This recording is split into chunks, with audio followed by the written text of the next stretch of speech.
जब लग गुरु मिले न सांचा, तब लग गुरु करो 10 पांचा।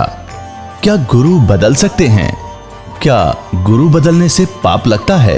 अध्यात्म के इस मैदान में आखिर सही गुरु कौन है? गीता जी में वर्णित तत्वदर्शी संत कौन है? इन सभी प्रश्नों के उत्तर जानने के लिए अवश्य सुनिए जगत गुरु तत्वदर्शी संत रामपाल जी महाराज के मंगल प्रवचन।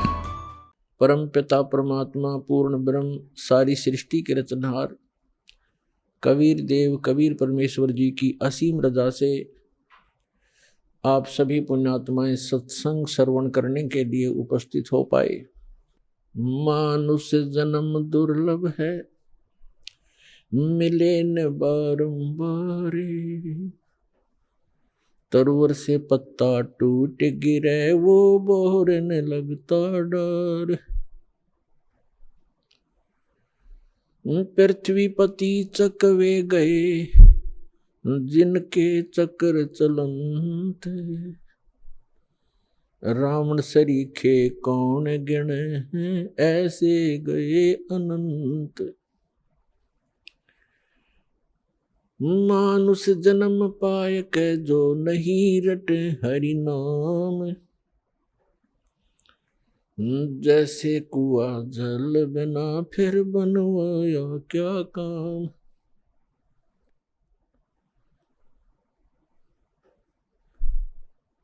राम नाम की लूट है, लूटी जाते लूट। पीछे फिर पछताओगे, हे प्राण जहांगे छूट। नंगा आया जगत में, नंगा ही तू जाए। बीच में ख्वाबी ख्याल है, ये मन माया भरमावे। मर्द गर्द में मिल गए, वो रावण से रणधीर। कंस के सी चाणोर से, भाई हिरण्यकशिपु बलबीर। तेरी क्या बुनियाद है, जीव जन्म धर लेते। गरीब दास हरि नाम बिना, तेरा खाली रह जा खेत। जिन हर की चोरी करी, और गए राम गुण बोले। ते बेदना बागुल किए है, रहे उर्दमुख झोले। राम रटत कोड़ी भलो, चू चू पड़े जो चामे। वो सुंदर शरीर किस काम का, जा मुख नाही नाम। राम रटत कन्या भली, साकट भलो न पूते। जैसे छेरी के गल में गल थना, जिसमें दूध ना मूत। राम रटत दारिद्र भलो, टूटी घर की छान। वो सुंदर महल किस काम के, जहाँ भक्ति नहीं भगवान। कबीर जिव्या तो वाए भली, जो जप हरि नाम। नहीं तो काट के फेंक दियो, ये मुख में बलो ना चाम। परम पिता परमात्मा परमेश्वर हमारे पिता, सबके जनक सर्व उत्पादक परमात्मा प्रभु कबीर साहब जी, कबीर जी ये परम अक्षर ब्रह्म है, सारी सृष्टि के रचनहार हैं। और पुण्यात्माओं, आपके ऊपर रहम किया उस दीन दयाल ने, आपको ये तत्व ज्ञान समझाया, आप तक पहुंचाया। आप तक ये तत्व ज्ञान पहुंचाने के लिए उस परमेश्वर ने कितने कितने कष्ट उठाए। आप तक पहुंचने के लिए उस परमात्मा ने भिन्न भिन्न भेष बनाए। और आप जी ने इस काल की भांग को इतना पी लिया कि इस काल के इस नकली सुख इस झूठे सुख के नशे में आप भगवान को पहचानना भूल गए। परमेश्वर कहते हैं मैं रोवत हूं सृष्टि को, सृष्टि रोवे मोहे, गरीबदास इस वियोग को समझ न सकता कोई। हमारे पिता कहते हैं, हमारे भगवान कहते हैं कि मैं तुम्हें रो रहा हूं, तुम्हारे लिए भटक रहा हूं कि तुम गलत स्थान पर रह रहे हो। या कोई जीव सुखी नहीं, या सुख नाम की वस्तु नहीं, और आप यहां सुख खोज रहे हो और सुख देने वाले उस भगवान की खोज कर रहे हो, उसके लिए रो रहे हो, तड़फ रहे हो। मैं तुम्हारे लिए रो रहा हूं कि मैं हूं वो परमात्मा, मैं तुम्हारा जनक हूं, मैं तुम्हारा पिता हूं। आप जी ने ये गलती की जिस कारण से आप इस काल कसाई के यहाँ फंस गए हो। किसी का बेटा मार रहा है, किसी की बेटी मार दी, कोई किसी का जमाई मर गया, किसी के कैंसर होगी, किसी की टांग कट गई, किसी को कैंसर है, कोई कोड से भुगत रहा है, और शेष बचे हुए ये सोचते हैं कि हम ठीक हैं। यदि आप रोग रहित हैं, कल मृत्यु होगी, फिर गधे बन जाओगे, तो क्या खाक ठीक हो आप? इसलिए परमात्मा याद दिलाते हैं, कबीर ये माया अटपटी, सब गट आन अड़ी, किस किस को समझाऊं या कुएं भांग पड़ी। परमात्मा कहते हैं किस किस को समझाऊं। इस काल भगवान ने इस नकली सुख की एक कुएं के अंदर जैसे 1, 2, 3 क्विंटल भांग घोल कर डाल दे कोई, उस कुएं का जल चाहे 1000 व्यक्ति पी ले, और पीने के उपरांत उनकी एक जैसी गतिविधि, एक जैसी भाषा, एक जैसी चाल हो जाती है, क्योंकि सबको वो नशा हो चुका है। तो इस काल भगवान ने इस त्रिगुणमयी माया की इतनी मात्रा डाल रखी है आपके अंदर कि आपको इतना नशा हो गया इसका। जैसे किसी के पास बढ़िया मकान, कोठी हो जाती है, कार हो जाती है, उसको नशा है वो, और वो फूला नहीं समाता, और वो भूल जाता है बालक कल मृत्यु हो जाएगी, ये कार कोठी तेरे साथ नहीं जाएंगी, यहां बुद्धि क्यों नहीं आती आपकी। परमात्मा हमें याद दिलाना चाहते हैं कि इन सुखों को जहां आप यहां खोज रहे हो, आपको सतलोक में मिलेंगे। यहां तो आपने जो कार भी व्यवस्था कर ली, 36 पंगे पाक है, फिर उसमें कोई इंजन में गड़बड़ है, कोई पेट्रोल डलवाना, जेब देखनी पड़े। सतलोक में चलो, आपको विमान मिलेंगे, विमान मिलेंगे, और आपकी मन से जहां चाहोगे 1 सेकंड में उड़कर आप पूरा परिवार बैठकर कहीं घूम सकते हो। कोई पैसा नहीं लगेगा, आपको सब वस्तु मुफ्त मिलेंगी, सब सुख होगा, आपकी कभी मृत्यु नहीं होगी। आपका ऐसा ही परिवार वहां सतलोक के अंदर होगा।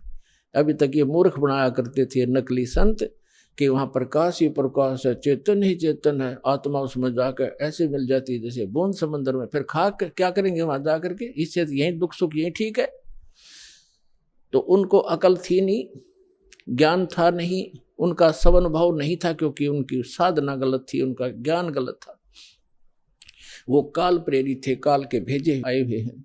तो परमात्मा हमें याद दिलाते हैं कि इस झूठे सुख को सुख कहे ये मान रहा मनमोद, ये सकल चबीना काल का, कुछ मुख में कुछ गोद। अपना आत्मा आप देख रहे हो, कहीं पर भूकंप आ जाता है, हजारों लाखों की संख्या में मानव मर जाते हैं, अन्य प्राणियों की तो गिनती ही नहीं। कहीं पर फ्लड आ जाती है, गांव के गांव बह जाते हैं, हजारों की संख्या में व्यक्ति मारे जाते हैं, और वो उन मकानों को, उन वहाँ के संसारिक सुखों को जोड़ने में सारा जीवन लगाते हैं। उनका दृष्टिकोण सिर्फ उन्हीं पर केंद्रित रहता है कि कोठी बना लूं, कार बना लूं, 1 प्लाट और ले लूं, 2 कोठी और बना दूं, एक बैंक बैलेंस बना दूं, एक फैक्ट्री लगा लूं। उद्देश्य मनी मेक ही रहता है। परमात्मा कहते हैं तो बच्चों वाले खेल खेल रहे तुम, आप जी को ज्ञान नहीं है इसलिए यहां डले ढोरे हो, 1 सेकंड का पता नहीं क्या बिजली गिर जा और फिर आप यहीं स्थिर होना चाहते हो ऐसे गंदे लोक में। तो तत्व ज्ञान का अभाव है। जब आपको तत्व ज्ञान होगा आपके मन की व्यवस्था ही अलग हो जाएगी। जब आपको तत्व ज्ञान होगा आपके मन की स्थिति बदल जाएगी, आपका उद्देश्य बदल जाएगा। परमात्मा हमें आखिरी याद दिलाते हैं, आप जी विचार कीजिए कि आपकी मृत्यु तो होगी होगी, चाहे यहाँ कोई पूरी पृथ्वी का राजा है और चाहे अमीर या गरीब है, कोई भी व्यक्ति है, आपकी मृत्यु होगी। और आपने जो कुछ भी सारे जीवन में संग्रह किया वो आपके साथ नहीं जाएगा। ये तो यूनिवर्सल ट्रूथ है, आपको सबको मालूम है। और पुण्यात्माओं ठीक है, आपके पूर्वजन्म के पुण्य हैं, आपको जो भी वस्तु उपलब्ध है इसको ये समझ लो कि आपकी नहीं है। आप एक रेस्टोरेंट में रह रहे हो। अब जैसे अच्छे पूंजी वाले व्यक्ति, सेठ धनी व्यक्ति अच्छे रेस्टोरेंट में जाकर के अपना 1 2 3 4 जैसा भी वो वहाँ दिन रात व्यतीत करना चाहते हैं, तो उनके पास पैसा घना है, तो वे हाई क्लास के, हाई क्वालिटी के रेस्टोरेंट के अंदर रह रहे हैं। वहाँ सुविधाएं अच्छी हैं, सोफा सेट हैं, बढ़िया पलंग हैं, टीवी रखे हैं, सारी व्यवस्था है वहाँ पर। बैल बजा दी, बैरा आ गया, जो वस्तु मांगी उपलब्ध होगी खाने और पीने की। और एक गरीब व्यक्ति जाके एक सिंपल होटल में रुका है जिसमें एक तख्त पड़ा है और सिंपल आहार है, थोड़ा खर्चा है उसका। तो ऐसा ही समझ लो आप, जो गरीब है वो एक सिंपल होटल में रह रहा है, अमीर है वो बड़े होटल में रह रहा है, लेकिन वस्तु किसी की नहीं। वहाँ पर होटल में गए व्यक्ति को पता होता है कि यहाँ तेरी वस्तु कोई नहीं है, इनको प्रयोग कर सकता है वो भी अपने खर्चे से। तो इस काल भगवान का ये होटल है फॉर एग्जाम्पल। और इसमें आपके पुण्यों के कारण आप सुविधा जो आपको है वो आपके पूर्वजन्म की पूंजी से है, जेब आपकी ही खर्च हो रही है। जो सुविधाएं आपको उपलब्ध हैं आपके पुण्य क्षीण हो रहे हैं। और गरीब व्यक्ति है वो समझ ले सिंपल होटल में रह रहा है, कोई झोंपड़ी में है चाहे सिंपल मकान में रह रहा है, तो वो भी एक होटल में ही है। एक दिन दोनों ने ही जाना है और दोनों ने वो सब वस्तुएं यही छोड़ जाना है। अब जाना कहाँ है? स्वदेश को जाना है। होटल में व्यक्ति वही रहता है जो विदेश गया हुआ है, अपने घर से बाहर है। आज तक आपको यही नहीं मालूम कि हम इस होटल को छोड़कर प्रस्थान कहाँ करेंगे। आपको तो जबरदस्ती जब आपकी पूंजी समाप्त हो जाती है, आपका समय समाप्त हो जाता है, उस होटल से पकड़कर बाहर फेंक दिया जाता है सड़क पे, आप कहीं जाओ। जब हम घर से बाहर चलते हैं वैसे किसी काम कार्यवश, तो जाने से पहले हम वहाँ कहाँ रुकेंगे, रात्रि हम कैसे व्यतीत करेंगे, उसकी व्यवस्था पहले करके जाते। और संसार छोड़ के जाने वाला व्यक्ति कभी सोचता भी नहीं कि मृत्यु के बाद मैं कहाँ जाऊंगा। तो वो ज्ञान अब आपको प्राप्त हो रहा है कि आप ये साधना करोगे और आप इन होटलों में रहो जैसे जिसकी व्यवस्था है, ठीक है। धनी है अपने उस सुविधा को प्राप्त करो, निर्धन है अपने उन मकानों में गुजर करो। और दोनों ही 2 रोटी खाते हैं, एक गरीब भी और सेठ भी। और एक चारपाई पर ही सोते हैं, 3-3 4-4 पर सेठ नहीं सो सकता। एक कोने में चाहे 10 कक्ष की कोठी हो, एक कक्ष के एक कमरे में एक तख्त 3.5 बाई। परमात्मा कहते हैं क्या चढ़ावा मेंढिया और लंबी भीत उसार, घर तक 3.5 हाथ गणाता 4.25। यानी आपको लेटने के लिए अपने हाथ, ये हाथ होता है इतना, प्रत्येक का शरीर अपने 3.5 हाथ का होता है, 3.5 हाथ का। तो परमात्मा कहते हैं आपने 20 कक्ष की कोठी बना रखी है, उसमें 3.5 हाथ और बाई एक हाथ, भाई इतनी जगह की जरूरत है आपको। बाकी उस कोठी शर्मा मार ले, क्या बनेगा उसका? समय खोया, अपना जीवन व्यर्थ किया। तो कहने का भाव ये है कि ठीक है, भगवान ने आपको कोठी भी दी है, सुविधाएं भी हैं, कोई बात नहीं, लेकिन अब भविष्य की तैयारी करो, यहां से चलने का उद्देश्य बनाओ। असक जन्म हो गए आप जी ने यही भटकताओं का। परमात्मा हमें बताते हैं कि आप जी यहां इस काल कसाई के लोक में रह रहे हो, इसने आपको अपने स्वार्थवश पाल रखा है, जैसे कसाई बकरे पालता है। पुण्यात्मा, आपके ऊपर 3 गुणों का इतना जबरदस्त प्रभाव हो गया कि आप जी अपने परिवार, अपनी संपत्ति को अपना मान चुके हो, और मान चुके हो जैसे नशे में व्यक्ति चाहे कुर्डियों पर पड़ा हो गंध में, और चाहे चारपाई पे लेट रहा हो, उसको पता ही नहीं तू कहाँ है। तो आज हम सभी की ये स्थिति है कि हम इस सब कुछ को अपना मान चुके, और इसको ये कहा जाता है कि आप कसाई के लोक में रह रहे हो और ये आपको सबको खाएगा बारी बारी। ये नहीं बख्शेगा किसी को भी।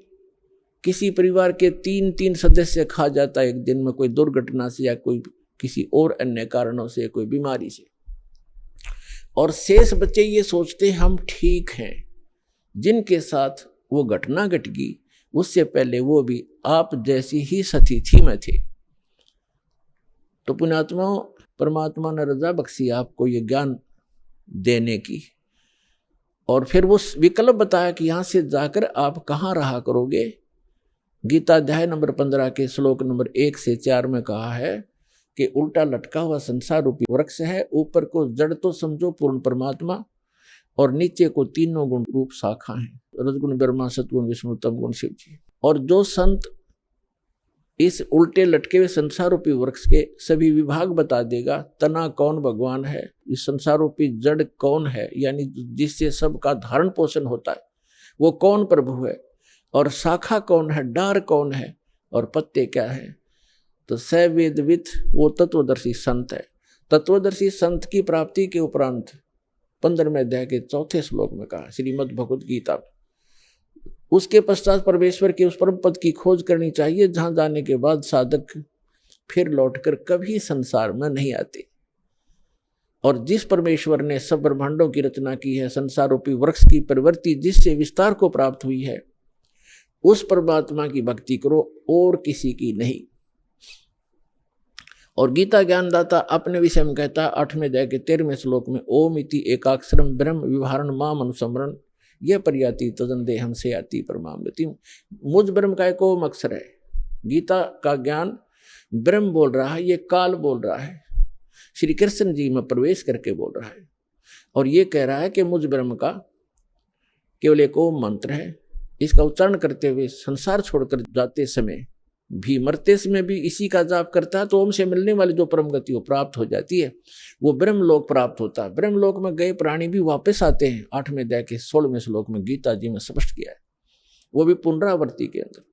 तो गीता ज्ञानदाता कहता है 4थे अध्याय के 5 और 9 श्लोक में, गीता अध्याय नंबर 2 के श्लोक 12 में, गीता अध्याय नंबर 10 के श्लोक नंबर 2 में गीता ज्ञानदाता कहता है, अर्जुन तेरे और मेरे बहुत जन्म हो चुके, तू नहीं जानता मैं जानता हूं।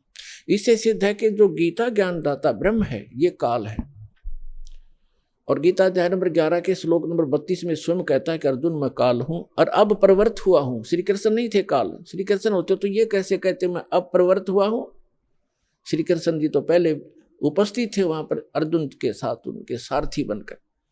तो पुण्यात्माओं, ये हमारे सदग्रंथ एक अनमोल रतन है, इसको हमारे धर्मगुरु समझ नहीं सके, इसका अड़ंगा कर दिया, उल्टा ज्ञान बता दिया हमारे को। श्री कृष्ण जी को सुप्रीम पावर बता दिया, जबकि श्री कृष्ण जी तो एक ब्रह्मांड में एक सतोगुण विभाग के मंत्री समझो, और इनका पिता काल एक ब्रह्मांड में मुख्यमंत्री समझो, और ओवरऑल कंट्रोलर सभी ब्रह्मांडों का वो प्रधानमंत्री समझो, वो परम अक्षर ब्रह्म समझो, वो पूर्ण परमात्मा। उसकी साधना के लिए ही ये गीता ज्ञानदाता बार बार कह रहा है। गीता अध्याय नंबर 18 के श्लोक नंबर 62 में कहा कि अर्जुन तू सर्वभाव से उस परमेश्वर की शरण में जा, उस परमेश्वर की कृपा से तू परम शांति को, सनातन परम धाम को प्राप्त होगा।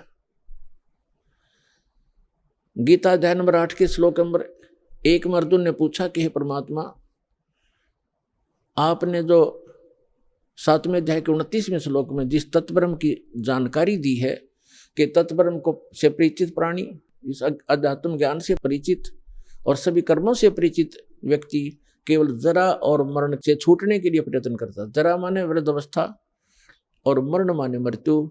जरा और मरण से छूटने के लिए जो प्रयत्न करते हैं वे उस तत्ब्रह्म से परिचित हैं, अर्थात उस पूर्ण परमात्मा से परिचित हैं, उसके उस शाश्वत स्थान से परिचित हैं। वहां जाने के बाद बुढ़ापा नहीं आता, वृद्धावस्था नहीं आती और मृत्यु नहीं होती। 8वें अध्याय के प्रथम मंत्र में अर्जुन ने पूछा फिर किम तत्ब्रह्म, वो तत्ब्रह्म क्या है वो बता दे मुझे। अब 8वें अध्याय के 3रे श्लोक में गीता ज्ञानदाता ये काल कहता है ब्रह्म कि वो परम अक्षर ब्रह्म है, यानी गीता ज्ञानदाता से कोई अन्य है वो प्रभु, वो स्वामी, वो मालिक। गीता अध्याय नंबर 4 के श्लोक नंबर 32 और 34 में स्पष्ट किया है कि वो सच्चिदानंद घन ब्रह्म अपने मुख कमल से बोलकर एक अमृत ज्ञान प्रचार करता है। उस सच्चिदानंद घन ब्रह्म की वाणी में धार्मिक अनुष्ठानों की, अध्यात्म मार्ग की, भक्ति विधि विस्तार के साथ कही गई है, वो तत्व ज्ञान है। उस तत्व ज्ञान को अर्जुन तो तत्वदर्शी संतों के पास जाकर समझ, उनको दंडवत प्रणाम करने से, कपट छोड़कर प्रसन्न करने से वो तत्वदर्शी संत तुझे तत्व ज्ञान का उपदेश करेंगे। इससे सिद्ध है कि गीता के अंदर वो तत्व ज्ञान नहीं है और गीता ज्ञान दाता भी तत्व ज्ञान से अपरिचित है। उसके लिए दास को भेजा परमपिता ने, कबीर भगवान ने तत्वदर्शी संत बनाकर। अब जो प्रसंग चल रहा है कि गीता ज्ञान दाता 8वें अध्याय के 3रे मंत्र में कहता है कि वो परम अक्षर ब्रह्म है, और गीता अध्याय नंबर 8 के श्लोक नंबर 5 और 7 में अपनी साधना करने को कह रहा है कि मेरी भक्ति कर, मुझे प्राप्त होगा, लेकिन युद्ध करना पड़ेगा। और पुण्यात्मा जहाँ युद्ध है वहाँ शांति नहीं हो सकती। इसलिए गीता ज्ञानदाता कहता है 18वें अध्याय के 62वें श्लोक में कि सर्वभाव से तू उस परमेश्वर की शरण में जा, उस परम अक्षर ब्रह्म की शरण में जा, उसकी कृपा से तू परम शांति को और सनातन परम धाम को प्राप्त होगा, जहाँ जाने के बाद साधक फिर लौटकर कभी संसार में नहीं आते। अब गीता ज्ञानदाता गीता अध्याय नंबर 8 के श्लोक नंबर 8, 9, 10 में कहता है कि उस सच्चिदानंद घन ब्रह्म की भक्ति करने वाला प्राणी साधक भक्ति की शक्ति से, योग के बल से, योग माने साधना के बल से, भक्ति की ताकत से, उस मंत्रों की भक्ति की कमाई की ताकत से उस परमात्मा को, सच्चिदानंद घन ब्रह्म यानी परम अक्षर ब्रह्म को ही प्राप्त होता है। अपना तो उसने मंत्र बता दिया 8वें अध्याय के 13वें श्लोक में कि मुझ ब्रह्म का केवल एक ओम अक्षर है, नथिंग एल्स। ओम नमः शिवाय, ओम भगवते वासुदेव, ये मंत्र नहीं है, ये तो बाल बलौने वाले खिलौने हैं, मीठी गोलियां हैं। 17वें अध्याय के 23वें श्लोक में गीता ज्ञानदाता ने केवल संकेत दिया है कि उस सच्चिदानंद घन ब्रह्म के पाने का 3 मंत्र का जाप है, नथिंग एल्स, उसके अतिरिक्त कुछ नहीं। ओम तत्सत इति निर्देश है ब्रह्मण त्रिविध समर्थ है, ब्राह्मणा तेन वेदा चयगा विहिता पुरा। क्योंकि परमात्मा प्रत्येक युग में आते हैं और प्रत्येक युग में अपना यथार्थ ज्ञान सुनाते हैं। कुछ पुण्यात्माएं उनको स्वीकार करती हैं, इसलिए कहा कि सटाट जब होता है उस समय परमात्मा यथार्थ ज्ञान देता है। ब्राह्मण माने विद्वान पुरुष, बुद्धिमान व्यक्ति, फिर इसी आधार से वो साधना किया करते हैं। फिर कुछ दिनों के बाद फिर से ये काल के दूत सक्रिय हो जाते हैं और यथार्थ ज्ञान को समाप्त कर देते हैं। इसलिए गीता ज्ञानदाता कहता है कि मैंने पहले भी ये ज्ञान दिया था शाश्वत इन सभी को, और फिर उसको आगे कुछ दिन चला, लेकिन अब ये लोप हो गया या पुनः फिर दे रहा हूं। तो यहां बताया है कि ओम तत्सत, ओम तो ब्रह्म का। गीता अध्याय नंबर 15 के श्लोक नंबर 16 और 17 में 3 पुरुष हैं, एक सरपुरुष, एक अक्षर पुरुष। सरपुरुष ये काल है, ये ब्रह्म है जिसके लोक में हम फंसे हुए हैं। ये काल कसाई कहा गया है। इसको वेदों के जो ज्ञाता कहलाते थे इसको ब्रह्म कहते थे, और ब्रह्म को ये सुप्रीम पावर कहते थे। इनको कख भी पता नहीं था। ये केवल 21 ब्रह्मांड का स्वामी है, प्रभु है, ब्रह्म है। ब्रह्म माने भगवान है, स्वामी है।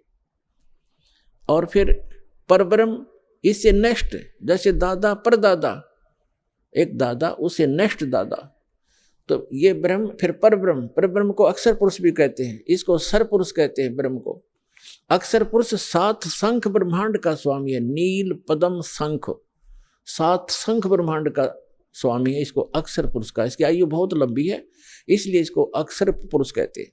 अब जो तीसरे नंबर का है, गीता अध्याय नंबर 15 के श्लोक 16 में 2 पुरुष हैं, सरपुरुष और अक्षर पुरुष। और बताया कि जितने भी इनके अंतर्गत प्राणी हैं, शरीरधारी, इन सब का, और साथ में दोनों सरपुरुष और अक्षर पुरुष का, शरीर तो नाशवान है, जीवात्मा किसी की नहीं मरती।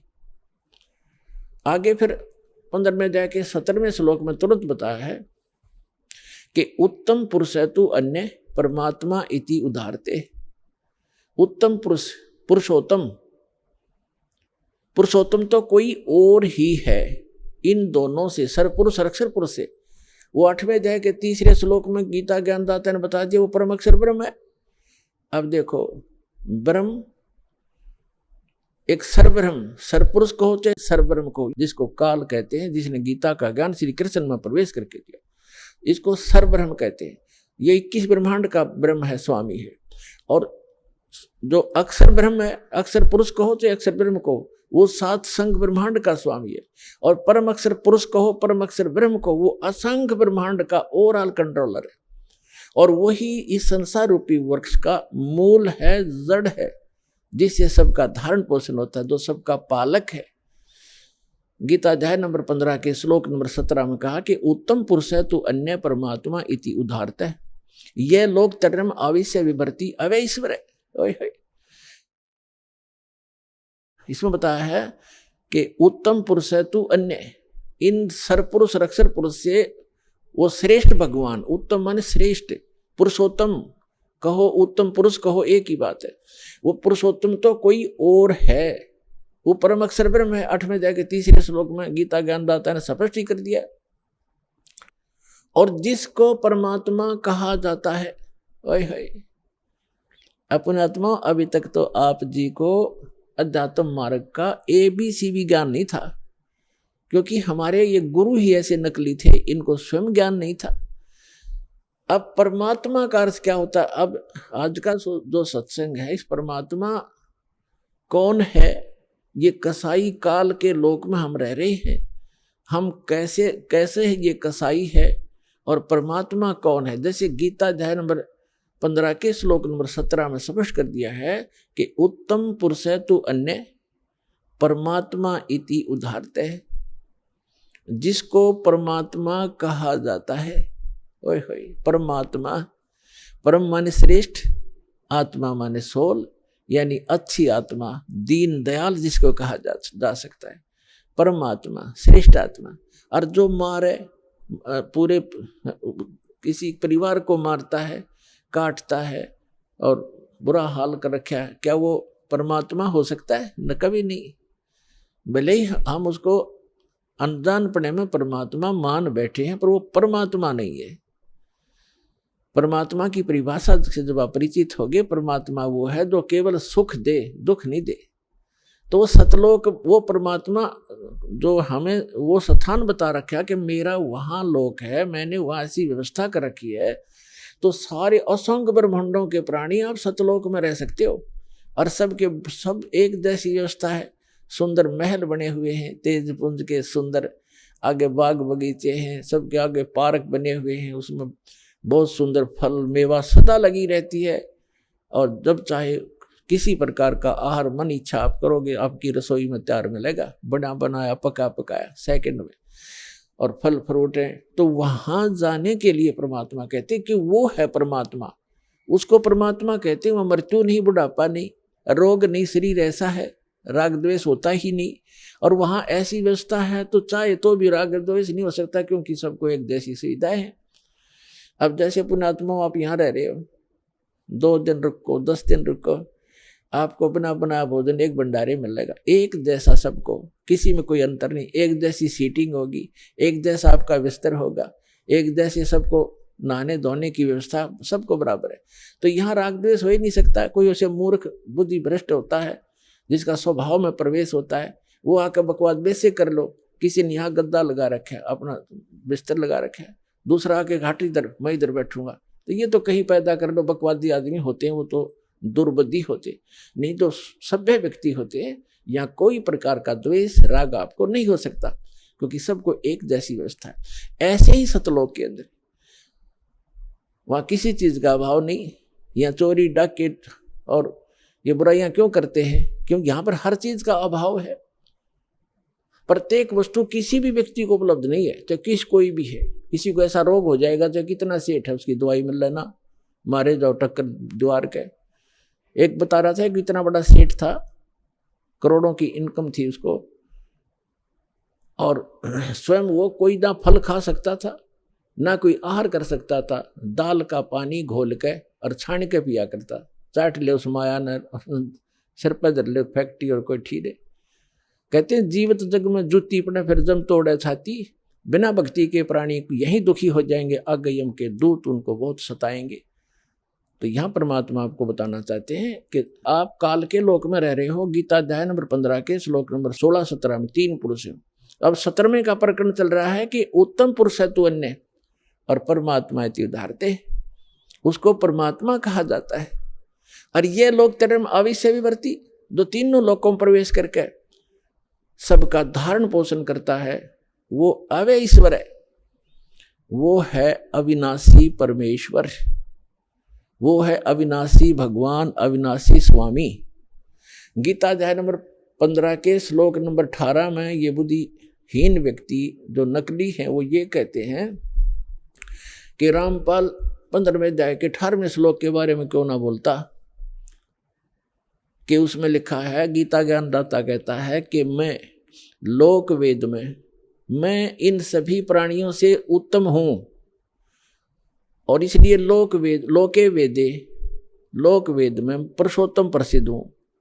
तो इसका अर्थ ये है कि गीता ज्ञानदाता 21 ब्रह्मांड का स्वामी है और इसके अंतर्गत जितने प्राणी हैं, इंक्लूडिंग ब्रह्मा विष्णु महेश से भी ये उत्तम है, श्रेष्ठ है, इनसे उत्तम है। इसलिए दंत कथा के आधार पर, लोक वेद के आधार पर मैं पुरुषोत्तम प्रसिद्ध हूं, क्योंकि मैं इनसे उत्तम हूं, श्रेष्ठ हूं, तगड़ा हूं, इसलिए मैं पुरुषोत्तम प्रसिद्ध हो रहा हूं। लेकिन उत्तम पुरुष है तू अन्य 15वें अध्याय के 17वें श्लोक में उसने क्लियर कर दिया।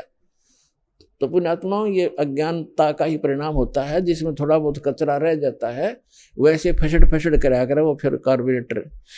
तो इनमें थोड़ा ये दास चाहता है कि सारा सफाई कर दूं ताकि आपको कोई मिसगाइड ना कर सके। तो इस प्रकार 15वें अध्याय के 18वें श्लोक को समझो कि ये कहता है कि जितने मेरे अंतर्गत प्राणी हैं उनसे मैं उत्तम हूं, पुरुषोत्तम कहलाता हूं, इसलिए इन तम तगड़ा हूं, श्रेष्ठ हूं, इसलिए पुरुषोत्तम प्रसिद्ध हो रहा हूं। लेकिन वो पुरुषोत्तमता कोई और है। 15वें अध्याय के 70वें श्लोक में। तो अब प्रसंग हम यहां आते हैं कि उसको परमात्मा कहा जाता है। ओए परमात्मा, प्रभु का नाम का अर्थ होता है स्वामी। उसको ब्रह्म कहो, प्रभु कहो, साहिब कहो और राम गॉड खुदा अल्लाह कहो। अल्लाह भी स्वामी। और जैसे परमात्मा किसे कहते हैं?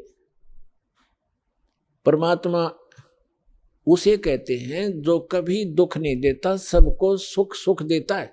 उत्तम पुरुष है तो अन्य परमात्मा इति उदाहरते, यह लोक तरम अविश्य विवर्ती, अव्यय ईश्वर है। अब परमेश्वर ने आके बताया अपनी प्यारी आत्मा धर्मदास जी को कि धर्मदास, आप इस काल के लोक में रह रहे हो। अब धर्मदास जी ने कहा कि प्रभु, आप जो कहते हैं सिरोधार्य है, लेकिन मेरे गले उतर नहीं रही ये बात कि हम गंदे लोक में रह रहे हैं, ये कसाई का लोक है। हे परमात्मा, देखो कैसी यहाँ पर फल फ्रूट हैं, कैसे बाग बगीचे बने हैं, झरने बह रहे हैं, गंगा जैसी दरिया बह रही है, और कितना दयालु है ये परमात्मा, कैसी ऋतु बनाई है, हवा चल रही है, और कितना अच्छा शुद्ध हवा दे रखी है, कितनी लंबी चौड़ी पृथ्वी है, कोई कहीं बैठो उठो लेटो किसी प्रकार, और कितनी सुविधा देता है ये। इसको कैसे हम मानने कि ये भगवान नहीं है? तब परमात्मा ने बताया कि पुण्यात्मा धर्मदास जी को कहा कि इस काल को एक श्राप लगा हुआ है कि 1 लाख मानव शरीरधारी प्राणियों को ये नित्य आहार करेगा और 1.25 लाख उत्पन्न करेगा मानव, यानी 25% एक्स्ट्रा ये उत्पन्न करेगा। इसने सतलोक में गलती की थी, जिस कारण से इसको ये एक रोग लगा, श्राप लगा। और आप जी ने गलती की थी कि आप भगवान को छोड़कर इस पर आसक्त हुए थे, जिस कारण से आप इसके साथ यहां आ गए। आपके लिए ऑप्शन है वापस जाने का, आप वापस जा सकते हो, जैसे विधि मैं बताऊंगा इस साधना को करके। और ये इसलिए अब यहाँ प्रश्न एक और उठ जाता है भक्तों के मन में कि भगवान ने इसको श्राप नहीं देना चाहिए था। ये श्राप नहीं देते तो ये हमें नहीं खाता, यहाँ नहीं रोके रखता। आपको तो इसने रोके रखना ही रखना था। और यदि परमात्मा इसको श्राप नहीं देते 1 लाख मानव शरीरधारी प्राणियों के आहार करने का, तो आपको ये कभी मानव शरीर नहीं देता, क्योंकि इसको ये डर बना रहता है कि मानव शरीर में इनको परमात्मा का ज्ञान हो सकता है, परमात्मा प्राप्ति हो सकती है। ये एक योनि और बना देता, जैसे कुत्ते गधे सुअर की 84 लाख बनाई, 84 लाख एक भी बना सकता था। इसलिए इसकी व्यवस्था है, मजबूरी है कि एक ये मानव शरीर अवश्य देता है आपको। 83 लाख योनियों में धक्के खवा के भी फिर एक मनुष्य शरीर इसको देना पड़ता है, क्योंकि इसको खाना पड़ता है। और ये विधान भगवान ने बना दिया कि प्रत्येक प्राणी को एक मानव शरीर का चांस अवश्य देना पड़ेगा। इसलिए आज आप पर रहम हुआ है। ठीक है, कष्ट तो मान ले आपको मानव शरीर ना मिलता, गधे कुत्ते बनकर आप खाते भटकते रहते, कष्ट पे कष्ट उठाते रहते, तो एक गोल्डन चांस है मानव शरीर में, आप अपना आत्म कल्याण करा के सतलोक जा सकते हो। ये सुविधा देवताओं को भी उपलब्ध नहीं है, क्योंकि जितना जीव घना सुखी होगा उतना भगवान से कोसों दूर होगा। ये सत्कर मान लियो। और जितना दुख होगा उसके लिए वरदान सिद्ध हो सकता है, यदि उसको सतलोक आश्रम बरवाला जिला हिसार प्राप्त हो जाएगा, उस दुख के कारण भी उसको परमात्मा मिल जाएगा। कबीर साहब कहते हैं कि सुख के माथे पत्थर पड़ो, जो नाम हृदय ते जावे, और बलिहारी उस दुख के जो पल पल नाम रटावे। परमात्मा कहते हैं आग लगे से सुख के जो भगवान से दूर करे, भाड़ में जाओ कोठी कार ये मंत्री पद, जिस तो भगवान भूल जाए। अरे हे भगवान, ऐसा कष्ट दिए रखना, आपकी याद बनी रहे। तो पुण्यात्मा, आप बालक हो, अध्यात्म ज्ञान मिला नहीं। आमीन, जय बजरंग बली, जय गणेश जी के गीत गा के हम इनकी भी भक्ति सही नहीं कर पा रहे थे। गणेश जी की, शिव जी की, विष्णु जी की, माताओं की, ये साधना भी इस दास के पास उपलब्ध है, जो ये आपको यथार्थ लाभ देंगे। इन मंत्रों के वश हैं ये, जो दास आपको देगा। ये इनके बस की बात नहीं है। इन मंत्रों के जाप से आप अपने आप ये अट्रैक्ट होते हैं। जैसे उदाहरण देते रहते हैं कि भैंसा होता है, भैंसे को भैंसा भैंसा करते रहो, कति ध्यान नहीं देगा। एक बार उसकी एक अलग से लैंग्वेज होती है, प्रत्येक क्षेत्र वाइज। उसको एक बार करते हुर्र तो वो तुरंत देखता है और बहुत सावधानी से तकता है किधर से आई आवाज। तो ये समझ लेना, ये जो दास आपको मंत्र देता है इन भगवानों की, यह पूजा नहीं है। इनसे लाभ लेने के ये विशेष मंत्र है, जिनके ये अट्रैक्ट होते हैं, विवश हैं, ये लाभ देते ही देते हैं। इसके अतिरिक्त कोई मंत्र आप जाप करते रहो, आपको वो अध्यात्म लाभ नहीं मिलेगा, क्योंकि वो शास्त्र विधि त्याग कर मनमाना आचरण है, जिसके विषय में गीता अध्याय नंबर 16 के श्लोक 23-24 में स्पष्ट किया है कि शास्त्र विधि को त्याग कर जो मनमाना आचरण करते हैं, उनको ना सुख होता है, ना उनकी उनको सिद्धि प्राप्त होती है, और न ही उनकी कोई परम गति होती है। यूजलेस, व्यर्थ है। तो शास्त्र अनुकूल साधना इस विषय में इस दास रामपाल दास के अतिरिक्त कहीं पर भी उपलब्ध नहीं है।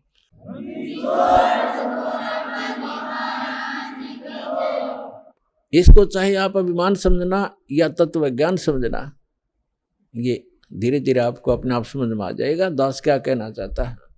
अभिमान तो वो व्यक्ति किया करता जिसकी अपनी कोई खोज हो, चाहिए तो उसने भी नहीं। और हम तो संत भक्त हैं, हम किसी प्रकार का कोई अभिमान या ईगो कभी नहीं रखते। जो ऐसा रखता है वो भक्त नहीं ना संत नहीं, क्योंकि ये तो सदग्रंथों में प्रमाणित है, हमारे सदग्रंथों में लिखा हुआ था। वो खजाना इनका हाथ लगा नहीं, क्योंकि ये इनको ज्ञान नहीं था। अपने आत्माओं जैसे श्रीमद् भगवद गीता अध्याय नंबर 17 के श्लोक नंबर 23 में लिखा है, ओम तत्सत इति निर्देश ब्रह्मण त्रिवेद समर्थ ब्राह्मणा तेन वेदात यज्ञा विहिता पुरा। इसका अर्थ ये है कि उस सच्चिदानंद घन ब्रह्म परम अक्षर ब्रह्म के प्राप्ति का, उस शाश्वत स्थान में जाने का एक 3 अक्षर का मंत्र है, ओम तत्सत इति निर्देश है। निर्देश माने डायरेक्शन, नथिंग एल्स, फाइनल फैसला, फाइनल डिसीजन। अच्छा, यहां पर ओम तो ब्रह्म का है, सरपुरुष का, और तत् और सत ये सांकेतिक है। तत् ये अक्षर पुरुष का, जिसको अक्षर ब्रह्म भी कहते हैं, जो सात्संग ब्रह्मांड का स्वामी है, ये मंत्र है। और सत्य ये परम अक्षर ब्रह्म का मंत्र है। ये तत् और सत्य सांकेतिक है। और यहां बताया है, गुरु बिन वेद पढ़े जो प्राणी, समझन सार रहे अज्ञानी। गुरु बिन काहु न पाया ज्ञाना, जो थोथा भूस छड़े मूड किसाना। सतगुरु के बिन, गुरु के बिना किसी को भी वेदों का ज्ञान नहीं हुआ। वो तो ऐसे अपने अटकलबाजी करते रहे जैसे कोई मूढ़ किसान धान निकालने के बाद पड़ी पराली को और उसको कूट रहा है मोगरों से, डंडों से, या उनको पटक रहा है पकड़ पकड़ के। किस लिए? उसे पूछा जाए कि इसमें से कनक निकाल लूंगा, धान निकाल लूंगा, तो उसको ज्ञान नहीं है, वो मूढ़ है। और समझदार तो उसमें से निकाल के ले जा चुका है, वो तो पराल पड़ी है, भूस पड़ा है। तो जो भूस को कूट रहा है वो तत्व ज्ञान उस मार्ग का परिचित नहीं है। तो यहां बताया है, गुरु बिन काहु न पाया ज्ञाना, जो थोथा भूस छड़े मूढ़ किसाना। गुरु बिन वेद पढ़े जो प्राणी, और समझे न सार रहे अज्ञानी। तो ये सभी अज्ञानी थे।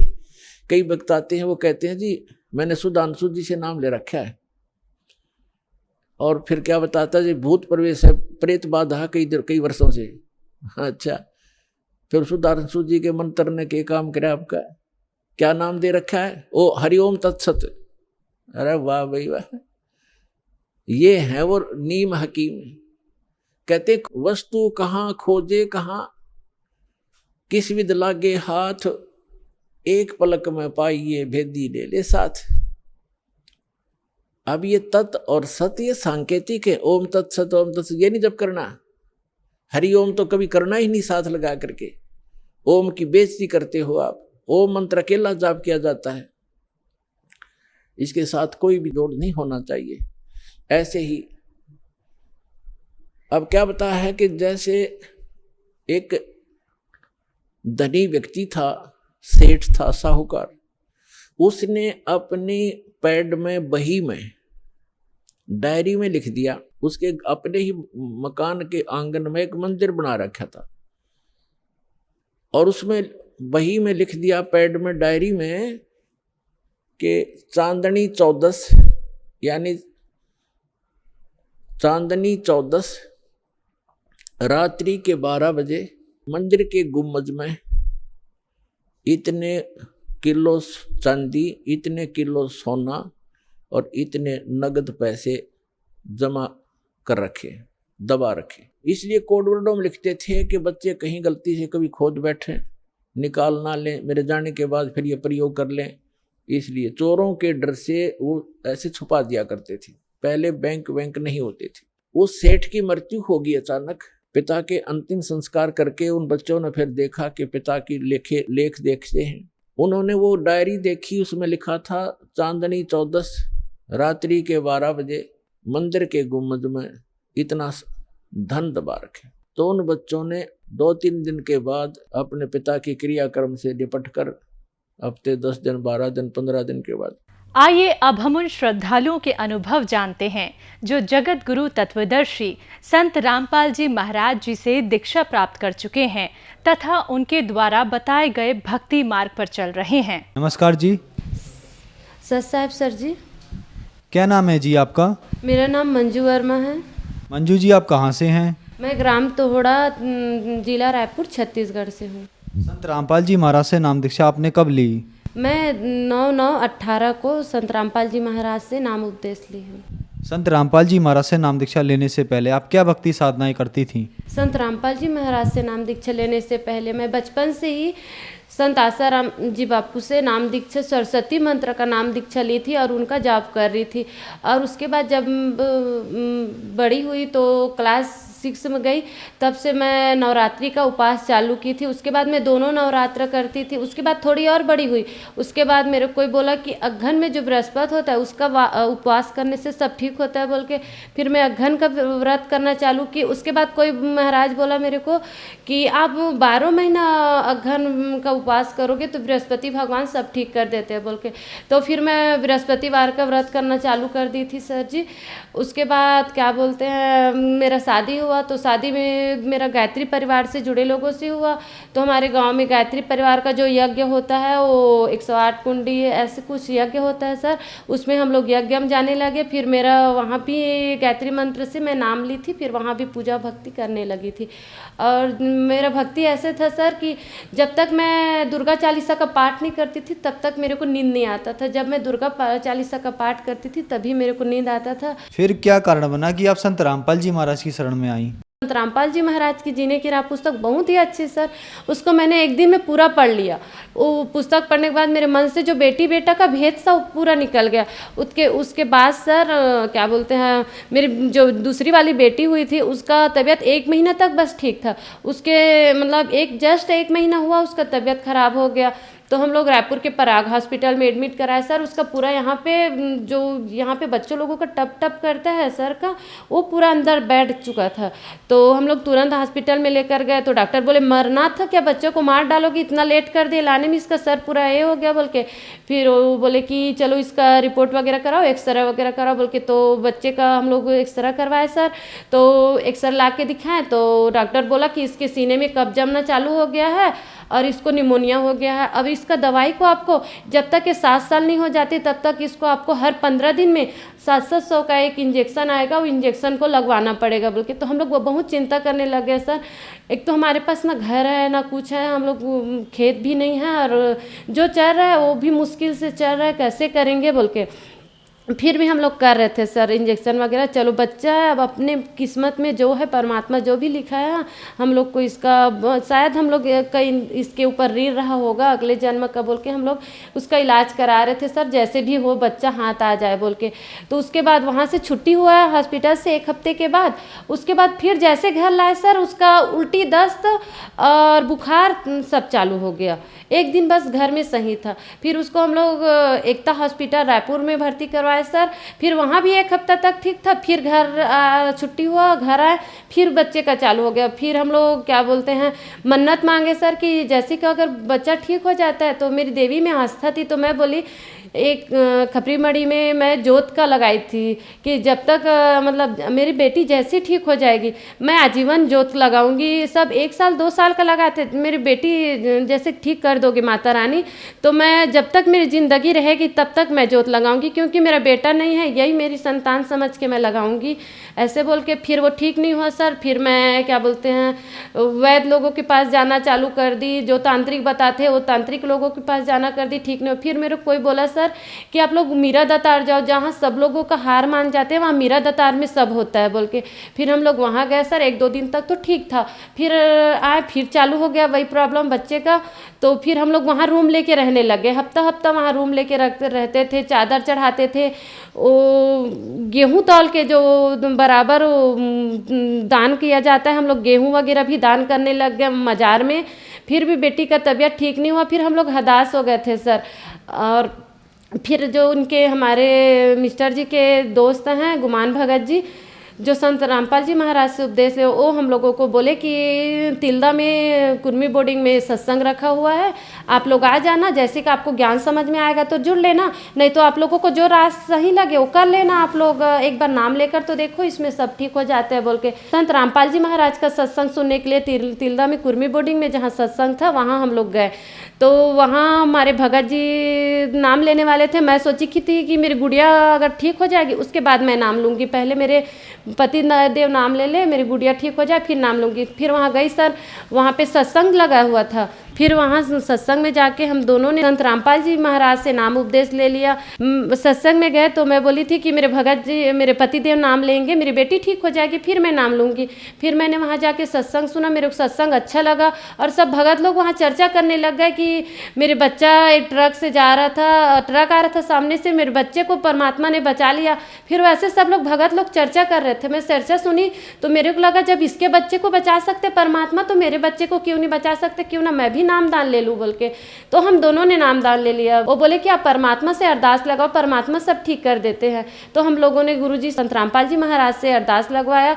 फिर जैसे अरदास लगवाया सर जी, फिर हम लोग को बेटी का तबीयत ठीक हो गया। संत रामपाल जी महाराज से नाम दीक्षा लेने के बाद क्या आपको लाभ भी मिले? जी सर जी, बहुत सारे लाभ मिले हैं, परमात्मा ने अनगिनत लाभ दिए। उसमें से पहला है, मेरे सर में दर्द रहता था सर जी, जैसे मेरे सर में दर्द चालू होता था आँख के सामने अंधेलापन छा जाता था, मैं कुछ नहीं देख पाती थी और उसके साथ में उल्टी भी चालू हो जाता था, मैं कुछ खा पी भी नहीं पाती थी। तो डॉक्टर के पास जाते थे, गाँव के पास के डॉक्टर में जाते पड़ोस के, तो डॉक्टर बोलता था कि आप हर 2 दिन में आ जाते हो, आपको हर 2 दिन में इंजेक्शन लगता है फिर आपको ठीक लगता है, क्या करें हम, मेरे से नहीं संभल रहा है बोल के। तो मेरे भगत जी बोले कि चलो आपको बाहर ले जाते हैं बोल के। तो मेरे भगत जी उड़ीसा में खड़ियार रोड है, वहाँ लेकर गए, वहाँ के डॉक्टर के पास। तो उनको बताया कि मेरे सर में दर्द रहता है, आँख में अंधेलापन छा जाता है और उल्टी होता है बोल के। तो डॉक्टर बोले कि आपको ये सर दर्द, उल्टी और आँख में अंधेलापन ये सब ब्रेन ट्यूमर की निशानी है, आप सीटी स्कैन करवा लो नहीं तो आपका मस्तक फट जाता है, जैसे ब्रेन ट्यूमर ब्रेन में बढ़ जाता है। तो फिर हम लोग रोने लग गए सर जी कि हमारे पास तो इतना पैसा नहीं है, हम लोग सीटी स्कैन कैसे करवाएंगे, कैसे अपना इलाज करवाएंगे, हमारी स्थिति बहुत ख़राब हो चुकी है। फिर मेरे सर में वो बोले फिर ब्रेन ट्यूमर है बोल के। तो हम लोग, मैं भगत जी चिंता करने लग गए कि हमारे पास इतना पैसा नहीं, सीटी स्कैन कैसे करवाएंगे और इलाज कैसे करवाएंगे। परमात्मा सदगुरु संत रामपाल जी महाराज के शरण में अरदास है। परमात्मा से अरदास लगाते ही भगत जी, परमात्मा का आदेश आया कि कबीर परमात्मा दया करेंगे, आप अपने भक्ति की मर्यादा में रहो और भक्ति करो बोल के। फिर मेरे सर का दर्द ठीक हो गया सर जी। मेरे जिस कारण से हम लोग नाम लिए थे मेरी बेटी, तो उसका परमात्मा संत गुरु रामपाल जी महाराज से अरदास लगवाने के पास उसका निमोनिया था वो ठीक हो गया। तो परमात्मा के दया से हम लोग का जो भारी खर्चा था, जो ज़िंदगी भर हम लोग को इंजेक्शन लगवाना था 7 साल, उसके बाद में उसको खाने पीने का परहेज करना था, उससे परमात्मा ने हम लोग को मुक्ति दिला दिया। और मेरी बेटी भी अभी नाम उपदेश ले चुकी है, 4 साल की है, वो भी परमात्मा की भक्ति में लग चुकी है। हमारा इलाज करवाते करवाते पूरा सर में कर्जा चढ़ चुका था। तो मेरे भगत जी ने 2 लाख रुपया बैंक से लोन लिया हुआ था। तो हम लोग का तबीयत जैसे ख़राब हुआ तो आधा 50,000 बस पटा था, 1.5 लाख बाकी था। तो क्या बोलते हैं, बाद में जब जैसे परमात्मा के शरण में आ गए हम लोग, तो बैंक का पैसा पटाने के लिए सोचे। तो वहाँ बैंक में गए सर जी, तो बैंक वाला मैनेजर बोला कि आपका बैंक का पे फीस और जो ब्याज जो होता है वो करके आप लोगों का पैसा 2 लाख हो गया है बोल के। फिर हम लोग वहीं भगत जी और मेरे पति जो है और मैं दोनों परमात्मा से, वही सदगुरु रामपाल जी से महाराज से अरदास करने लगे कि हे मालिक, हमारे अब हम लोग कुछ नहीं कर सकते, जो कर सकते हो आप ही कर सकते हो, हमारी आर्थिक आमदनी आपको ही पता है और आप देने वाले हो दाता, आप जो करोगे। फिर जैसे हम लोग प्रार्थना किए सर जी, बैंक मैनेजर बोला कि आप लोग इतनी परेशानी बता रहे हो तो बैंक मैनेजर के पास इतना पावर होता है कि मैं आपका पैसा आधा करवा सकता हूँ। परमात्मा संत गुरु रामपाल जी महाराज की दया से वो हम लोग को जो 2 लाख का लोन था वो 1 ही लाख में पटाना पड़ा, ये तो लाभ हुआ। उसके बाद सर जी हम लोग को पास घर नहीं था, घर है जो टूटा फूटा है, हमारी स्थिति ऐसी कि गाँव में सब हंसते कि ये लोग के जो छप्पर टूट जाए वो बनवाने की औकात नहीं, तो घर कहाँ से बनवाएंगे। तो मालिक से हम लोग अरदास किए थे, परमात्मा संत रामपाल जी महाराज से किए कि परमात्मा हमारे पास घर नहीं, हम लोग कैसे रहेंगे, हम लोग को घर बनाने। परमात्मा बोले कोई बात नहीं बेटा, भक्ति करो, परमात्मा सब करेंगे। तो परमात्मा की दया से गाँव में बहुत विवाद था सर जी ज़मीन के, हमारी ज़मीन में, फिर भी हम लोग को ज़मीन मिल गया और घर बनाने का काम हम लोग न्यू डालने का चालू कर दिए सर जी। तो मेरे पास पैसा नहीं था मजदूर के लिए देने के लिए 3000 रुपये, तो मैं परमात्मा से अरदास की सर जी। तो मैं दिन भर परमात्मा से अर्जी करी थी, परमात्मा मैं क्या दूंगी, शाम को पैसा मांगेंगे बोल के। तो घर के अलमारी में सर जी मैं सामान रखती थी, राशन सामान, उसमें मैं सामान निकालने के गई शाम को, तो सामान में सर जी मेरे को 3000 रुपये परमात्मा जी रख के गए हुए थे। मेरी परमात्मा इस तरह से आर्थिक लाभ दिए भगत जी। और एक लाभ ये हुआ है सर जी कि मेरी जो माँ है वो जब मैं हुई नहीं थी तब से मेरी माँ यहाँ, वो जो यहाँ पर मंजन फैक्ट्री नशा वाले करने का होता है उसमें काम करने जाती थी, तो वो भी करती थी नशा। तो उसको बोलते थे माँ छोड़ दो, एक गंदा चीज़ है, हमारे गुरुजी मना करते। तो मेरी माँ बोलती थी नहीं बेटी नहीं होगा बोल के। तो हम लोग बोले कि हमारे परम पूज्य सदगुरु रामपाल जी महाराज से नाम लेने के बाद नशा और बीमारी सब ठीक हो जाता है। जब हम लोग इतने मुश्किल से निकल गए तो आप क्यों नहीं ठीक हो सकते हो बोल के। मेरी माँ जैसे ही नाम ली भगत जी तो उसका नशे का आदत छूट गया, वो उसको याद ही नहीं रहा कि हम लोग ये कर रहे हैं बोल के। अब और हुआ है कि हमारे घर में प्रेत बाधा था सर जी, और वो हमारे घर में रखा हुआ पैसा, अलमारी में कुछ भी पैसा रखते थे वो चोरी हो जाता था, आप ही आप गायब हो जाता था, सोना चांदी भी गायब हो जाता था। तांत्रिक लोगों के पास जाते थे तो वो बोलता था कि आपके घर में मसान छोड़ दिया है, वो मटिया वो जो आपके जैसे दिखता है, और किसी तांत्रिक के पास जाते हैं तो आपकी सास को आप ही दिखते हो बोल के। तो इस नाम से हमारे घर में सास बहू में बहुत ज़्यादा कलह रहता था। मेरी सास बोलती थी कि पैसा और जेवर तुम चुरा रहे, तो मैं बोलती थी सर जी कि एक औरत के लिए पति और बच्चे से ज़्यादा कुछ भी मूल्यवान नहीं होता। मैं अपने पति और बच्चे का कसम खा रही हूँ, मेरे पति जिंदा रहेंगे तो मेरे पति कितना भी पैसा कमा के मेरे ऊपर डाल देंगे, मैं सब चोरी करके क्या करूँगी बोल के मैं बहुत रोती थी। इस नाम से हमारे घर में बहुत झगड़ा होता था। और तांत्रिक बोलते थे कि आप लोग जो झगड़ा होते हो वही वो जो आपके घर में प्रेत है उसका भोजन होता है, जैसे आप लोग झगड़ा कर रहे हो वो बढ़ते जा रहा है बोल के। तो तांत्रिक बोला मैं 10,000 लूँगा, आपके घर से निकाल दूंगा। हम लोग बोले चलो ठीक है निकाल तो दो बोल के। तो वो आया सर जी और रात में आया और निकाला, बोला कि आपके घर में बहुत पहले से दबा हुआ है, जब आपसे शादी हुआ था तब 3 महीने से, तो यही आपको परेशान कर रहा था, यही आपके जो शरीर में भी परेशानी कर रहा था। मेरी बड़ी गुड़िया के शरीर में भी वही प्रेत बाधा के कारण परेशानी हो रहा था, भगत जी के सर में भी वही प्रेत परेशान कर रहा था, और मेरे ऊपर भी मेरे मुंह कान ऐसे मोड़ रहा है, इस टाइप का दर्द देता था सर जी। तो फिर वो उसमें ठीक नहीं हुआ, तांत्रिक लोगों के पास जाते जाते थक गए, मीरा दतार में जाके थक गए, मुसलमान लोगों के दरगाह में जाके थक गए। फिर हम लोगों ने संत रामपाल जी महाराज के शरण में आके अरदास लगवाई। नाम दीक्षा लेने के बाद हम लोगों के घर से प्रेत बाधा भी दूर हो गया। परमात्मा के दया से हम लोग घर में बहुत सुखी हैं। संत रामपाल जी महाराज से नाम दीक्षा लेने के बाद आपको बहुत सारे लाभ प्राप्त हुए, तो जो दर्शक आज आपको टीवी पर देख रहे हैं उनके लिए आप क्या कहना चाहेंगी? जो भी जन दुखी हैं उन लोगों को मैं यही करना चाहूँगी, क्योंकि मैं जो स्थिति से गुजरी हूँ वो स्थिति अभी बहुत जने को हो सकता है गुजरेंगे। किसी को प्रेत बाधा होगा, किसी को परेशानी होगा, किसी को आर्थिक भौतिक परेशानी होगा, लेकिन हम लोग इतनी पूजा कर रहे हैं लेकिन कुछ ठीक नहीं हो रहा है। तो इसके लिए परमात्मा बोलते हैं तुम कौन राम का जपते जापक 3 से कटे ना तीनों तापम। आपको कौन सा राम का भक्ति कर रहे हो जो आपके तीनों ताप को नहीं काट सकते? तो आपको आदि राम का शरण ग्रहण करना होगा। आदि राम के शरण ग्रहण करने के लिए आपको संत रामपाल जी महाराज के शरण में आना होगा।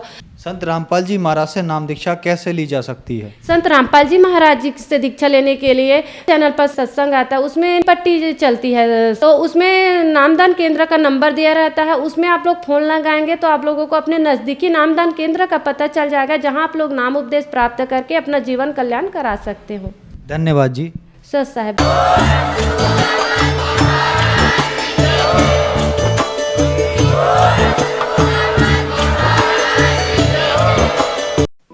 आप सुन रहे थे जगत गुरु तत्वदर्शी संत रामपाल जी महाराज के मंगल प्रवचन। अधिक जानकारी के लिए संपर्क करें।